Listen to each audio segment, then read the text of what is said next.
The paints we'll be using are on screen now. You can pause the screen if you need more time. And here's also a list of the additional equipment we'll be using today, but obviously go ahead and use whichever brushes and tools work best for you. We've undercoated our model with Zandri Dust, as it's a great starting point for the first stage of our painting. We'll start with a base coat of Knight-Questor Flesh.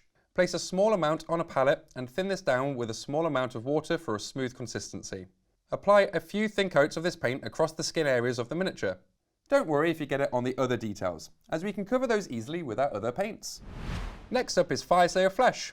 We can use this straight from the pot with a medium shade brush and fully cover it over the fur and skin sections of the miniature.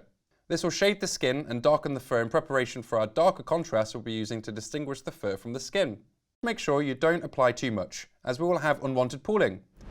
Just be sure to remove any pooling by using a dry brush to soak up any excess paint. Once the Fyreslayer Flesh has completely dried, we can move on to the painting of the fur. We'll be using Cygor Brown for this step, by thinning it down with a 1:1 ratio with contrast medium. Layer up towards the top of the hair on the legs and on the beards towards the chinny chin of the bull. If you'd like it darker, simply apply a second thin coat or even straight out of the pot in the same manner, aiming more for the tops of the furs for more depth.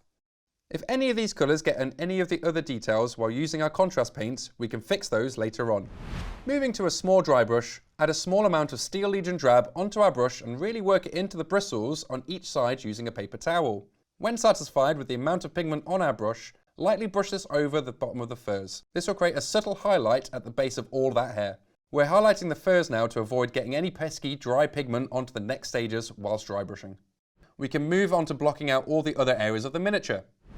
Moving to a small base brush, load the brush with some Fyreslayer Red straight from the pot and apply this over the cloth, straps and belts. I like to add contrast paints to a palette before applying to help control how much is on the brush, but feel free to go straight from the pot if you prefer. To show off the scarring across the skin, we've thinned down some Fyreslayer Red with a 1:2 mix with contrast medium and apply a small amount across any of the raised scar tissue on the miniature.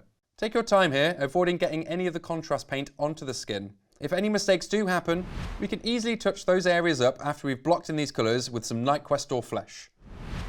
Next, with Black Legion, block out all the other areas we'll be painting. This will include the gun, hand weapons, bags and metal armour panels. And lest we forget, the hooves and the horns.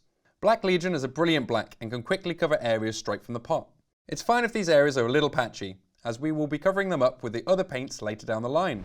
This will also give us a solid recess line between the different details on the miniature.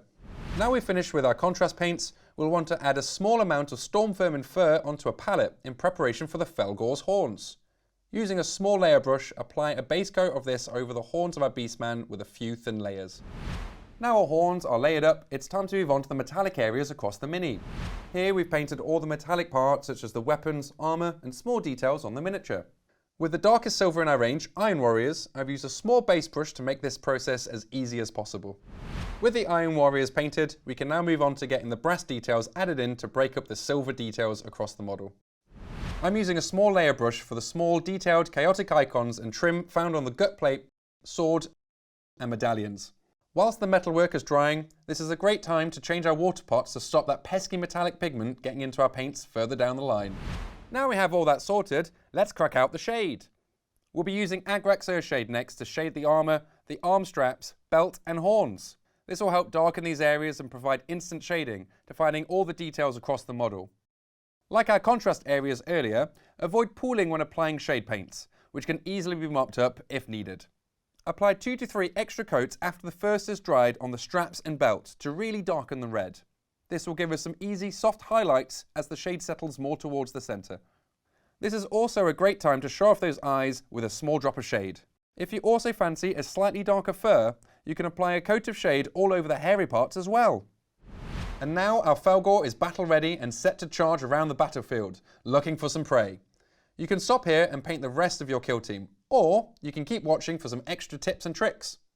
Once the Agrax is completely dried, we will get out our Knight-Questor Flesh once more to bring the skin back to life. We'll start this by thinning down some Knight-Questor Flesh on a palette and apply 2 to 3 thin layers on the raised areas of the bull skin to get a smooth finish. This is also a perfect time to touch up any areas of contrast paint that may have found their way onto the skin from the previous steps.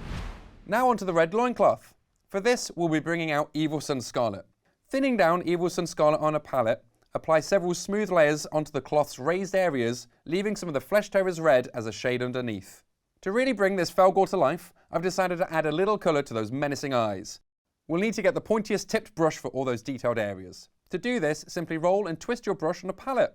We don't need that much paint on our brush, just a small amount on the tip for maximum control.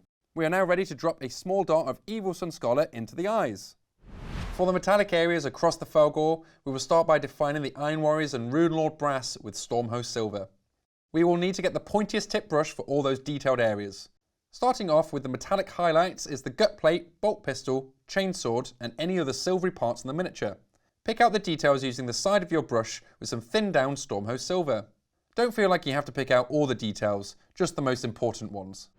And there we have it, our completed Iron Horn from the Felgor Ravagers kill team, ready to skewer its foes for the glory of the Dark Gods. Here, we've used Astrogranite to base our miniature to really set it in a war-torn city in the 40k universe. But you can base them however you like. If you'd like more advice, you can always head to one of our Warhammer stores where our friendly staff will be more than happy to help.